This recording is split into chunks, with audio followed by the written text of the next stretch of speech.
Always, always, always monitor your thoughts. Why is it important? Okay, I'll try to simplify it or make it real simple for you as to why that's so important. Human beings conduct themselves in accordance to thoughts and speech and action. Where does it all start? It starts with our thoughts.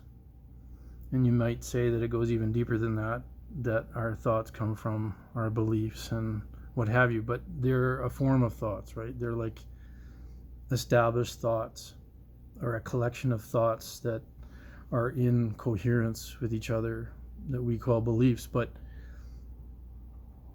really the way it comes out or is manifested through us is first in thoughts.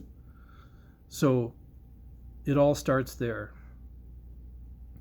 So that gives you a really big clue as to why it's so important to monitor your thoughts constantly. Now, from those thoughts, we then will take it into speech, and we talk about our thoughts, or we will maybe even unwittingly or unconsciously say things according to certain thoughts that we have. Like, we might not even be consciously aware that we've been having certain thoughts, but if we listen to the words that we say and look at the patterns and whatnot, then we could track backwards and say, well, oh, look, that came from a certain belief or thought within us. So then we have our words, our speech, which is also very important. There is even a greater power of an energy involved in the words we use, even more so than the thoughts we have. But then we take it even farther sometimes from there and turn those words into actions. So now we're basing our actions off of words that we said, oh, I promised to do this, or I said I would do that, and I'm as good as my word, those ideas.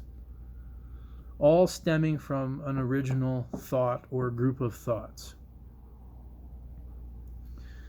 As a matter of fact, this whole world, you look around us, was, as in particular, the civilized, what we call civilization, or the man-made world, were all based off of somebody's idea at one time. We're just a thought. It wasn't there weren't physical things, buildings, cars, whatever, computers around. Those were all just thoughts at some stage if you go far enough back. And then if you want to take it to, well, what about the natural world, Greg? Well, we could say, well, those are all thoughts in the mind of God, right? But they were all thoughts at one time, an idea about what could exist, or how something might look, or what would it be like if say this were real. So we're entertaining all these different thoughts all the time, but if we're not doing it consciously, then we could just be having, mostly negative thoughts. And then what kind of words and actions does that lead to? So it seems quite simple when you think about it, that it's just like a domino effect, right? So the more we monitor our thoughts, if we can monitor our thoughts more and more, we just turn it into a habit. We're doing it all the time. And I know from experience that that's what happens, is that eventually, if you do it enough times, you don't have to make yourself do it anymore. You just do it automatically. So then you just start monitoring your thoughts and saying, well, is that in line with who I am, what I believe, who I want to be, my highest self, my highest interest? Is that becoming of me to entertain those thoughts? And if it's not, then you don't go to war with negative thoughts in your head, it's like you're going to war with yourself in a sense, even though they're not really personal. They're just kind of like thoughts, like water moving in a river. But you're not identifying with those negative thoughts anymore. You're saying, oh, well, that's not in line with my highest self or who I want to be. So I'll just ignore those ones. Or I'll just let them go. I'll just let them pass away. And then the thoughts that are more empowering or more leading to creative action, those are the thoughts that I'll pay more attention to and put more energy into them. Now, in the beginning, it's important to pay a bit of attention to the negative thoughts you're having, at least to recognize them for what they are, and that they're destructive or they're counterproductive or whatever. They're just not good for you or anyone else.